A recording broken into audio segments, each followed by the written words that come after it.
Tallahassee, Florida at 2:57 p.m. Pacific time with NASA astronauts Nick Hague, Butch Wilmore, Sunny Williams, and Roscosmos cosmonaut Alexander Gorbanov. They're now working through procedures to hoist this spacecraft up onto the recovery vessel Megan. We just saw that hydraulic arm get lowered into the lifting position. That arm will be the mechanism that is utilized to lift Dragon up and out of the water and into the nest located there at the aft end of the recovery vessel. And the recovery vessel being used today is, as we mentioned multiple times, is named Megan, but that's actually after NASA astronaut Megan McArthur, who flew on Crew 2 a couple of years ago.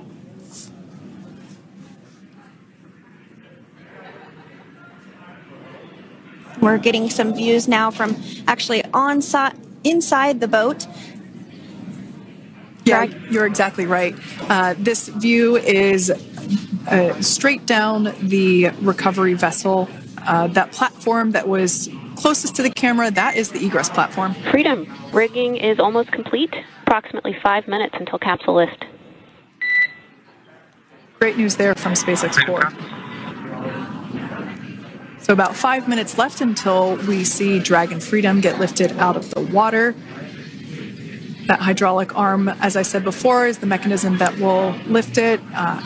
It's quite swift, actually, the whole process of getting the spacecraft. Brace for capsule lift. Bracing. There it goes, Dragon Freedom being lifted out of the water and onto our recovery vessel, Megan.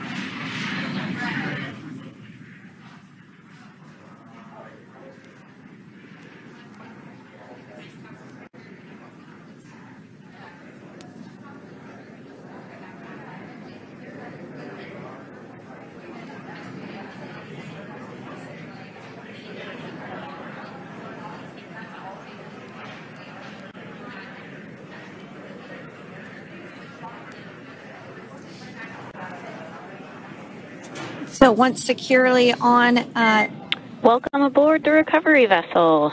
Recovery personnel are completing final checks and stand by for translation to the egress platform.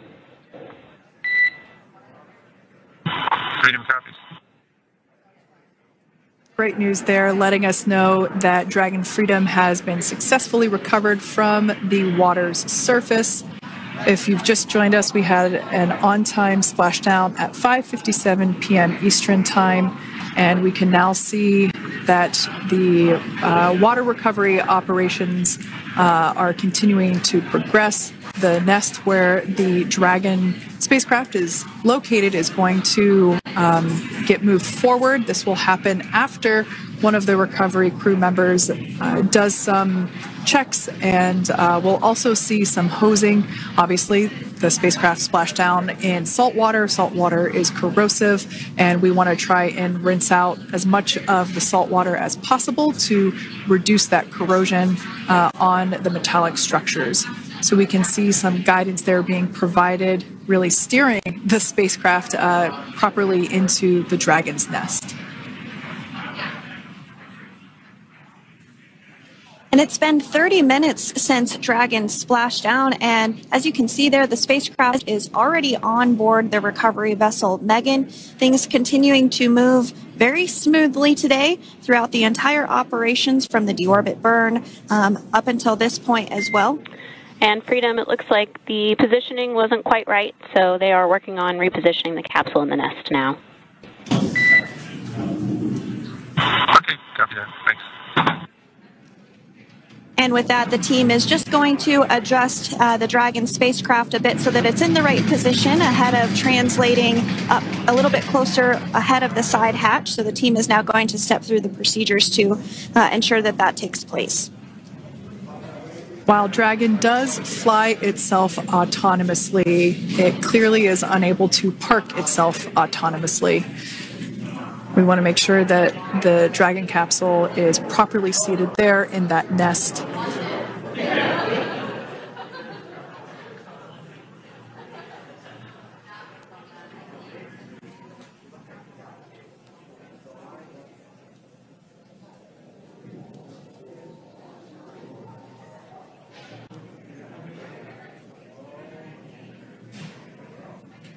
Once Dragon is fully seated in the nest, we'll probably see a bunch of that salt water come out from the bucket there located underneath the side hatch. See some salt water splash out. As I mentioned before, one of the recovery team members will begin hosing down the exterior of the spacecraft.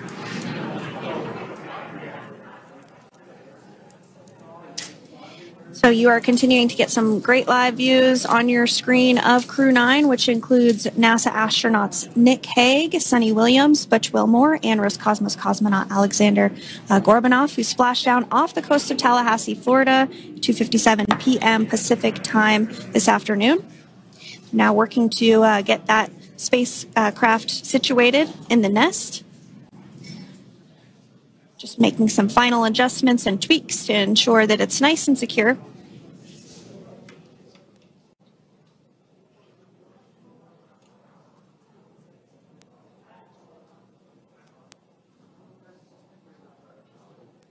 Once the spacecraft is seated and secured and oriented correctly in the nest, Dragon will be moved into the hangar located underneath that helipad that we saw earlier from the aerial views during recovery.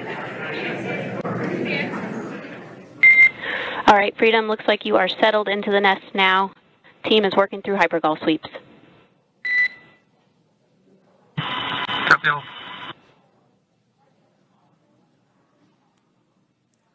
Call out there telling us that the recovery team is doing the second round of those hypergolic sweeps. This helps ensure that everyone, all the recovery team members that are located basically right where this camera is located on, towards the forward end of the recovery vessel, that they will all be safe once the spacecraft is translated forward. So we're just doing some additional steps to make sure that the hypergolic propellant that is utilized for maneuvering the Dragon capsule while on orbit, making sure that none of those vapors are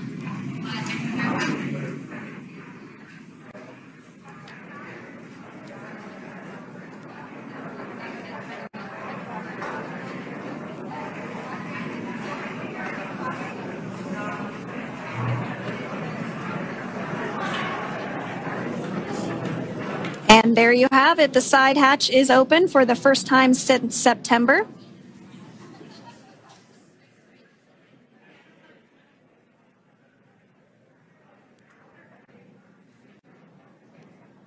We can see some of the protective equipment there that was brought into frame that will help protect the edge of the side hatch.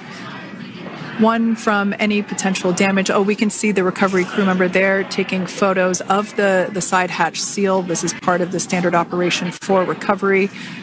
These photos will get saved into our procedure. We'll then install that protective frame around the side hatch. This helps to ensure that the side hatch itself, the edges of it, incur no damage while crew members are coming out from the spacecraft.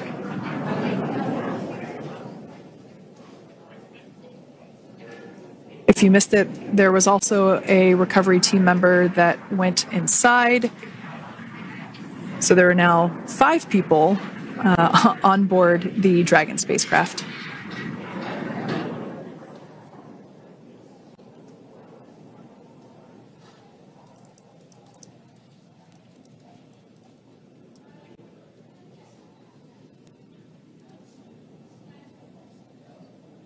And if you are just joining us, it has not yet even been an hour since Crew 9 splashed down off the coast of Tallahassee, Florida at 2:57 p.m. Pacific time. The crew is now on board the recovery vessel Megan, and the hatch is open.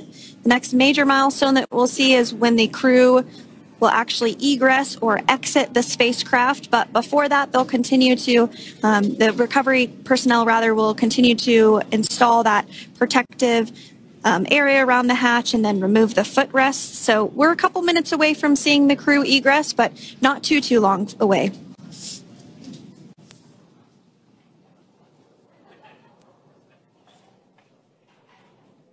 We'll probably see those footrests being handed out here in the near future, as I mentioned before. Of course, we got to get a well-documented photo of the moment.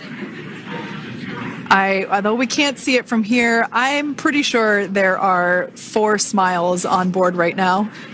And we did hear that report out from the commander, Nick Hague, following splashdown, that there were four smiles as far as he could see. Yeah, capsule full of grins. Now, generally speaking... And there we do see Crew 9, some happy waves, smiles all around back on Earth.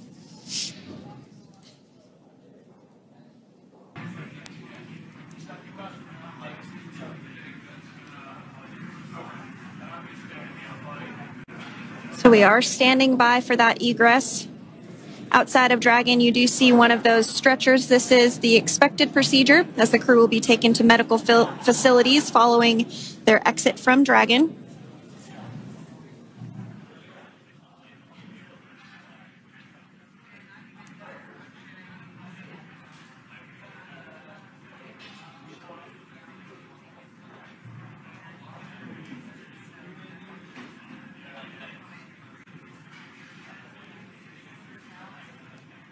We can see folks on board clapping as our first crew member. And that is NASA astronaut Nick Hague, commander of Crew 9. Now out of Crew Dragon Freedom. Some smiles, thumbs up, and a wave. Can't get any better than that. Yeah, that is one happy.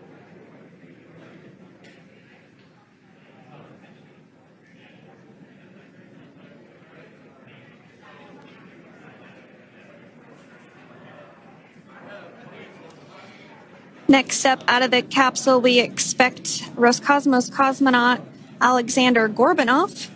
His first space flight. Spent 171 days in space alongside NASA astronaut Nick Hague. Looks like we're getting some cheers and clapping on board as Alexander is slid down the little ramp and placed into the mobility aid. Once again, big smile.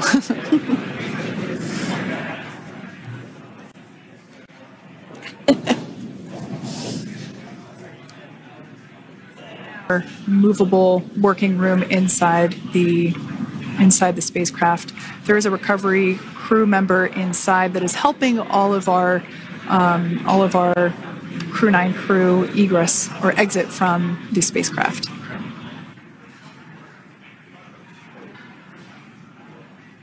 For those of you that have just recently joined, the Dragon had an on-time splashdown. Looks like we're getting our next crew member here. That is none other than Sunny Williams. Big smile, big waves. She, like her other crew members, now will be assisted onto the mobility aid.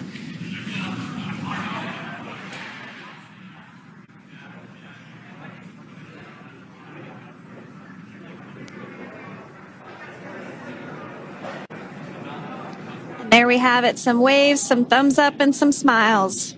Leaves NASA astronaut Butch Wilmore inside Dragon in seat 4.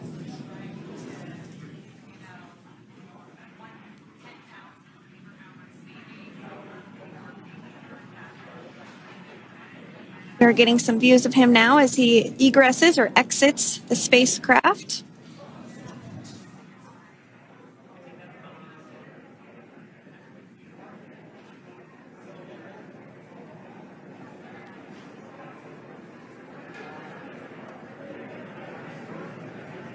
Once again, some elation and cheers there from Butch Wilmore. As we mentioned before, returning to Earth from coming from a microgravity environment can wreak havoc on the body.